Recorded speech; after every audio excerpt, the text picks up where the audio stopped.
students, now take your seats.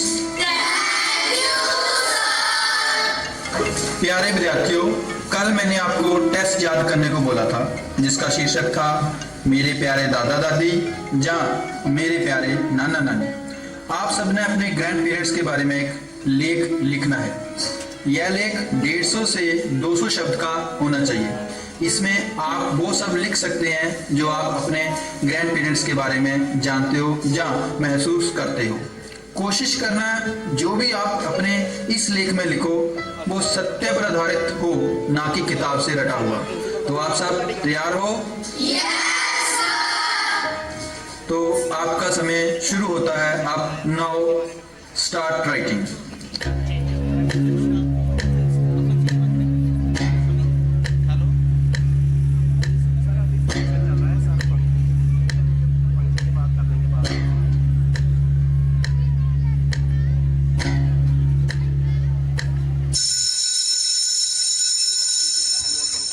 Stop writing, time is over. इसीलिए तभी मैंने बोला तो सर बोल रहे हैं कि 3 बजे कर लेंगे वो आपको। Okay sir. ओके स्टूडेंट्स, उम्मीद करता हूँ कि आज का टेस्ट आप सबने बहुत अच्छे से दिया होगा। इसका परिणाम मैं आपको कल बताऊंगा।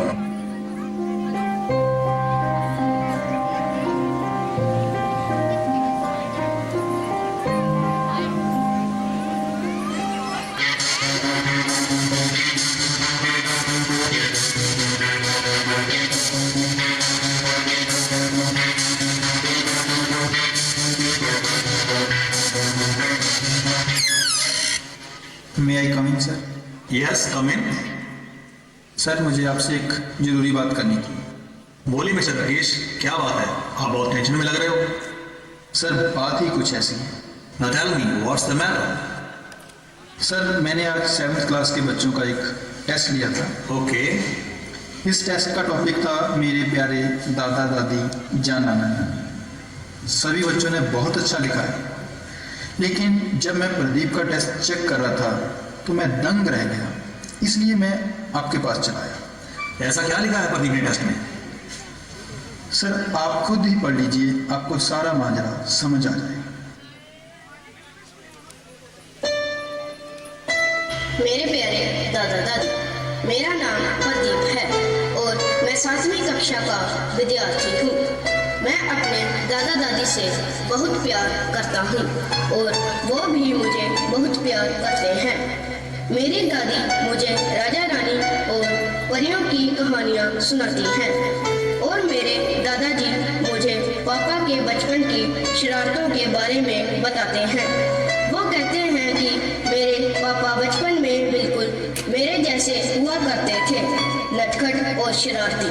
जब मेरे पापा छोटे हुआ करते थे तो मेरे दादाजी उन्हें कंधे पे बिठाकर मेला दिखाने ले जाया करते थे।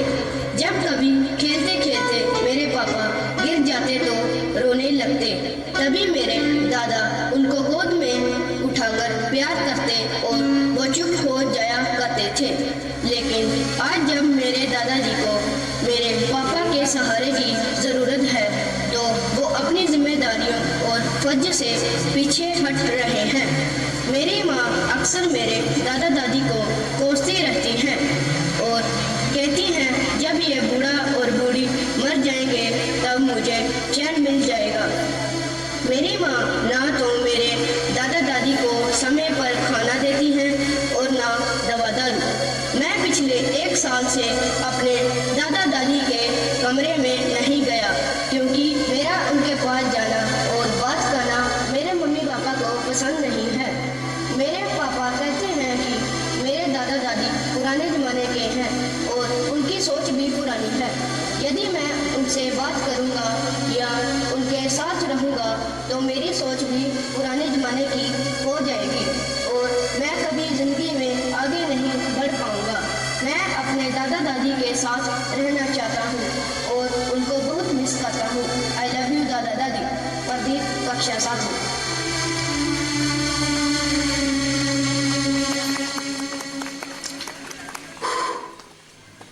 ये तो सच में बहुत टेंशन की बात है। हमें इस बारे में प्रदीप से बात करनी चाहिए।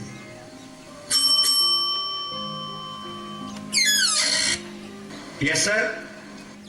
अजय बेटा 7th क्लास में से प्रदीप को बुला कर लाओ। Yes sir.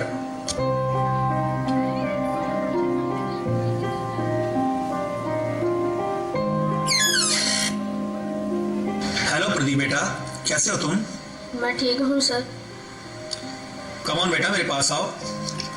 प्रदीप बेटा, जो तुमने इस टेस्ट में लिखा है क्या वो सच है? यस सर, सच है। मैं कभी झूठ नहीं बोलता। कूल डाउन बेटा, कूल डाउन। मैं तुम्हारी समस्या समझ सकता हूँ। अब तुम ज्यादा दिन अपने दादी दादा से दूर नहीं रहोगे, ये मेरा वादा है तुमसे। अब तुम अपनी क्लास में जाओ और मन लगा कर पढ़ो।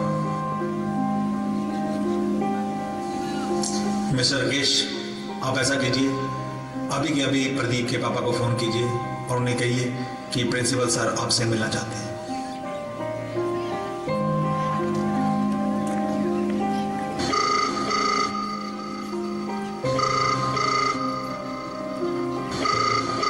हेलो कौन? हेलो सर, क्या आप प्रदीप के पापा बात कर रहे हैं? जी हाँ, आप कौन? जी, मैं प्रदीप का क्लास टीचर बोल रहा हूँ। प्रिंसिपल सर आपसे मिलना चाहते हैं। आज आपको स्कूल आना पड़ेगा। क्या सर, कोई चिंता की बात है? जी नहीं, बस आप स्कूल आ जाइए। ठीक है सर, मैं छुट्टी होने से पहले पहले स्कूल पहुंच जाऊंगा। Okay sir. Okay, thank you sir for your cooperation.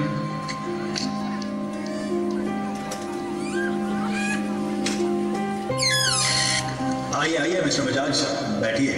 नमस्कार सर, कहिए क्या बात है सर, आपने हमें बुलाया है? आपसे कोई जरूरी बात करनी थी, इसीलिए आपको यहाँ बुलाया मैंने। जी कहिए क्या बात है, क्या प्रदीप ने कोई शरारत की है स्कूल में? जी नहीं, ऐसी कोई बात नहीं है। दरअसल हमारे स्कूल ने एक नया नियम बनाया है जिसके बारे में आपसे बात करना जरूरी था। आज के बाद आप अपने बच्चे के साथ हिंदी या पंजाबी में बात नहीं करोगे, क्योंकि आपका बच्चा एक इंग्लिश मीडियम स्कूल का स्टूडेंट है। अगर आप इंग्लिश के अलावा किसी और भाषा में उससे बात करोगे तो वो इंग्लिश नहीं सीख पाएगा। उम्मीद करता हूँ कि आप हमारा साथ देंगे। लेकिन सर हमें तो इंग्लिश नहीं आती, क्योंकि हम एक हिंदी माध्यम स्कूल में पढ़े हैं और कभी हमने इंग्लिश में बात नहीं की। यह तो मुश्किल है, बहुत ही मुश्किल है सर हमारे लिए। मुश्किल तो है, लेकिन नामुमकिन नहीं। अगर आप कोशिश करेंगे तो थोड़े ही दिन में आप इंग्लिश बोलना सीख जाएंगे, लेकिन तब तक आप प्रदीप से बात नहीं करोगे, because rules are equal for all. Sir हम मानते हैं कि हमें इंग्लिश नहीं आती, इसीलिए हमने अपने बच्चे को स्कूल में दाखिल करवाया था ताकि वे हमसे बेहतर एजुकेशन प्राप्त कर सके और जिंदगी में कामयाब इंसान बन सके। लेकिन इसका मतलब यह तो नहीं कि हम अपने बच्चे से सिर्फ इसकी बात करना बंद कर दें क्योंकि हमें इंग्लिश नहीं आती। यह तो बहुत ही गलत बात है सर। आखिर वो हमारा खून है, हमने उसे पैदा किया है। बिल्कुल सही कहा आपने मिस्टर बजाज।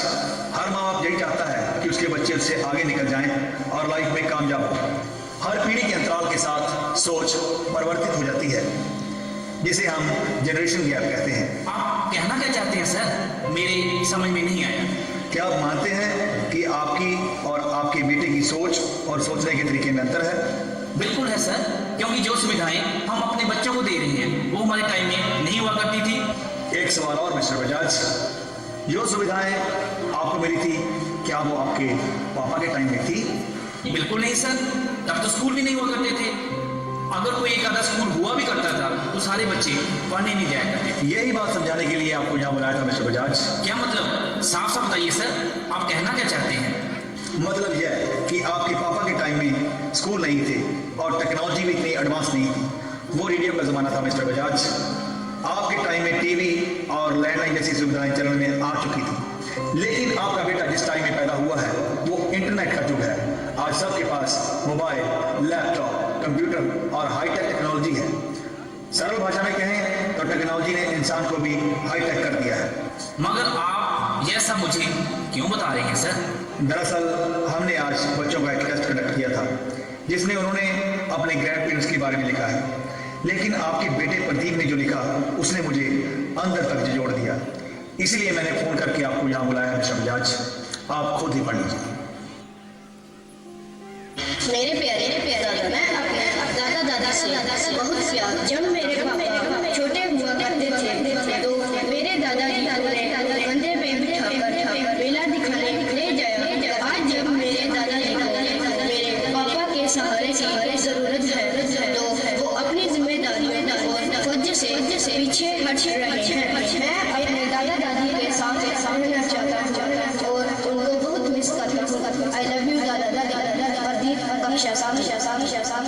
देखिए मिस्टर बजाज, मेरा मकसद आपकी इंसल्ट करने का बिल्कुल नहीं था। आपका बेटा एक बहुत ही होशियार और होनहार विद्यार्थी है। बच्चे तो कच्ची मिट्टी की तरह होते हैं मिस्टर बजाज। माँ बाप और अध्यापक उन्हें जिस तरह का रूप देना चाहे दे सकते हैं। बच्चे का दिमाग कंप्यूटर की हार्ड ड्राइव की बात ही होता है। जिस तरह का डाटा और बातें हम उसमें सेव करते जाएंगे वह उसी प्रकार के डाटा के साथ भर जाएगा। आज आप अपने बच्चे के दिमाग में उसके दादा दादी के बारे में जो सोच विकसित कर रहे हो वह ताउम्र उसके साथ रहेगी। कल को वो पढ़ लिख जाएगा, उसकी शादी होगी और उसके बच्चे भी होंगे। अगर कल को वो अपने बच्चों को आपसे दूर रहने को कहेगा तो आपको कैसा महसूस होगा मिस्टर बजाज? बस कीजिए सर, बस कीजिए। मुझे अपनी गलती का एहसास हो गया है। जाने जाने में मुझसे और मेरी बीवी से बहुत बड़ा पाप हुआ है सर।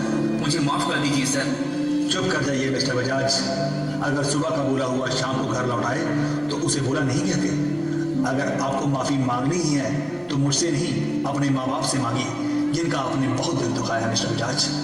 आपने बिल्कुल ठीक कहा सर। मैं अपनी माँ और बाप का बहुत बड़ा गुनहगार हूँ और अपने बेटे प्रदीप का भी।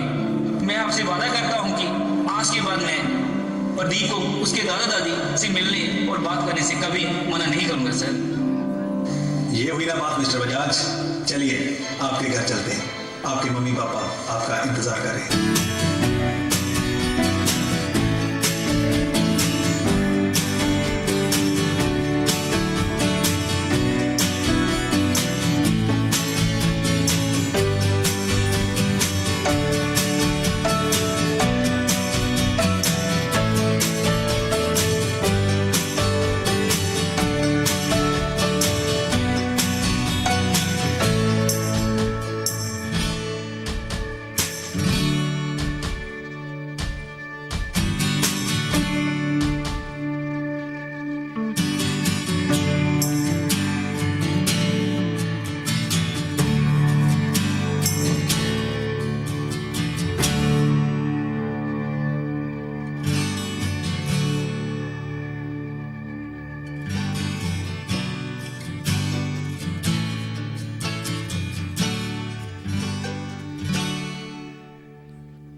क्या बात है, एक बार जोरदार तालियां इनके लिए।